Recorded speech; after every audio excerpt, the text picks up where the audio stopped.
دنیا پانے کے لیے تم سمندروں سے لڑ جاتے ہو، اور بھلائی کا حکم ہو تو کہتے ہو اگر اللہ نے توفیق دی۔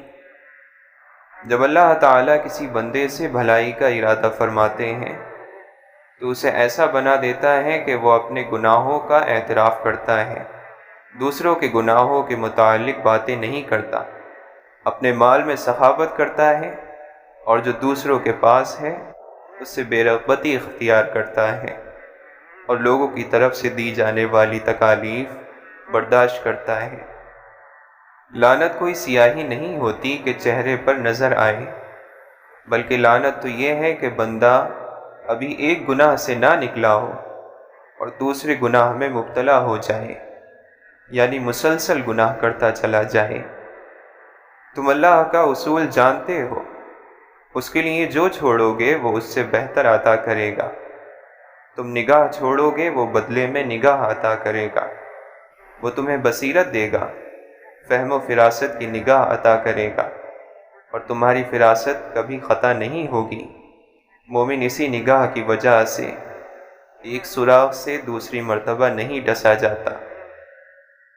اللہ کے نبی صلی اللہ علیہ وسلم نے فرمایا، اگر تمہیں اللہ تعالی کی رحمت کا اندازہ ہو جائے تو تم توکل کر کے بیٹھ جاؤ اور کوئی عمل نہ کرو، اور اگر تمہیں اس کے غضب کا اندازہ ہو جائے تو تم یہ سمجھ لو کہ تمہیں کوئی عمل فائدہ نہیں دے گا۔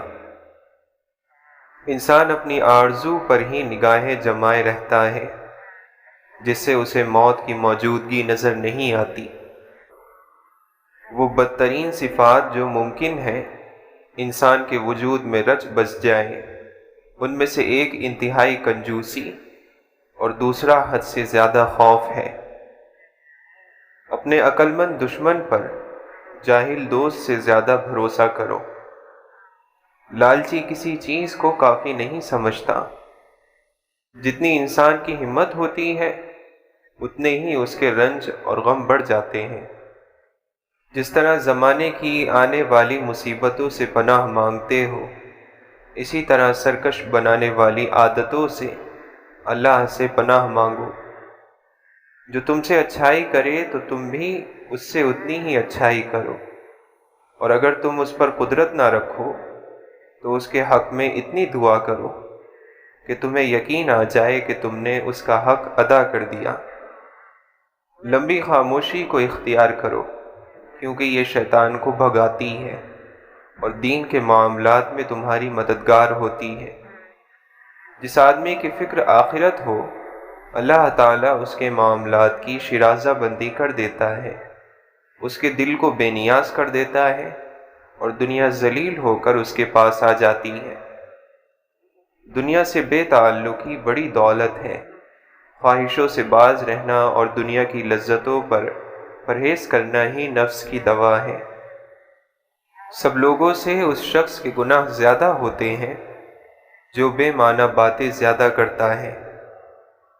سب سے زیادہ اپنے نفس کا خیر خواہ وہ شخص ہے جو اپنے رب کا زیادہ اطاعت گزار ہے۔ جو شخص اچھا گمان نہیں رکھتا وہ ہر ایک بندے سے وحشت کھاتا ہے۔ نیک بدلہ تو نیکی کرنے والے ہی کو دیا جائے گا۔ برائی کرتے ہوئے نیکی کا خواہش مند ہونا عقل کے برباد ہونے کا ثبوت ہے۔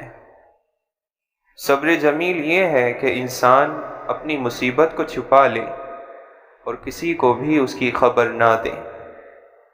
یہ اللہ کی آزمائش ہے کہ جنت کو عبادات کی مشقت، ناپسندیدہ مشکلات سے ڈھانپ دیا گیا ہے، اور جہنم کو خواہشوں کی لذت اور نفس کی پیروی سے ڈھانپ دیا گیا۔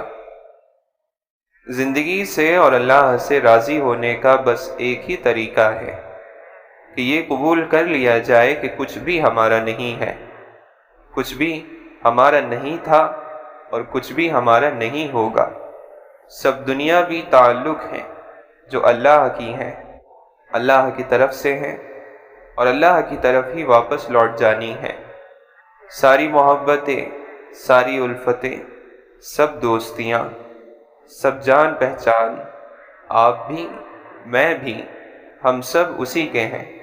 اور وہی ہمارا آخری ٹھکانہ ہے۔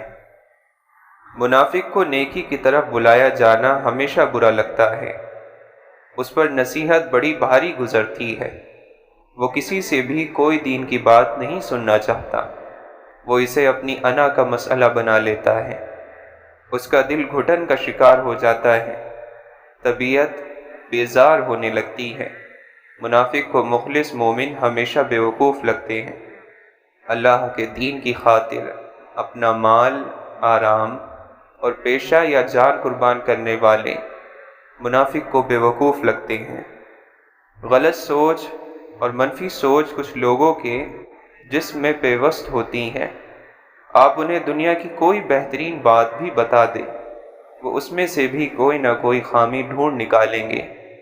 ایسے لوگوں سے کم از کم 1 میل کا فاصلہ رکھیں، کیونکہ منفی سوچ ایک ایسی کھینچنے والی کشش ہے جو کامیابی، خوشی، سکون اور مثبت سوچ کو اپنے جہنم کی طرف کھینچنے کی بھرپور صلاحیت رکھتی ہے۔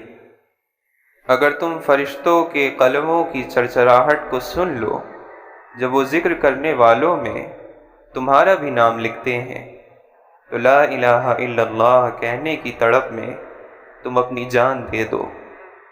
اللہ عز و جل نے مومن کی طاقت اس کے اعضاء میں نہیں رکھی، یعنی اس کے جسم میں نہیں رکھی، بلکہ دل میں رکھی ہے۔ کیا ہم دیکھتے نہیں کہ ایک بوڑھا گرمی کے روزے رکھ لیتا ہے اور رات کو قیام کر لیتا ہے، جبکہ نوجوان اس سے عاجز نظر آتا ہے؟ کتنا اچھا ہو کہ ہم کسی حقدار کی ایسے مدد کریں کہ جسے پتہ بھی نہ چلے کہ کس نے مدد کی ہے۔ یقین کیجئے یہ آپ کی طرف سے اللہ کے دیے میں سے دے کر بہترین شکر ادا کرنا ہے۔ رب کی خوشی اور رضا نصیب ہو جائے تو پھر یہ کمال کی بات ہے۔ آسمان پر پہلا حاسد شیطان اور زمین پر قابیل تھا، دونوں کے حشر سے عبرت حاصل کرو۔ حضور اقدس صلی اللہ علیہ وسلم نے فرمایا، حسد نیکیوں کو اس طرح جلا دیتا ہے جس طرح کہ آگ خوش لکڑی کو۔ جو خود کو دیندار سمجھے لیکن اپنی زبان پر قابو نہ رکھے، وہ خود کو دھوکہ دے رہا ہے اور اس کی دینداری بیکار ہے۔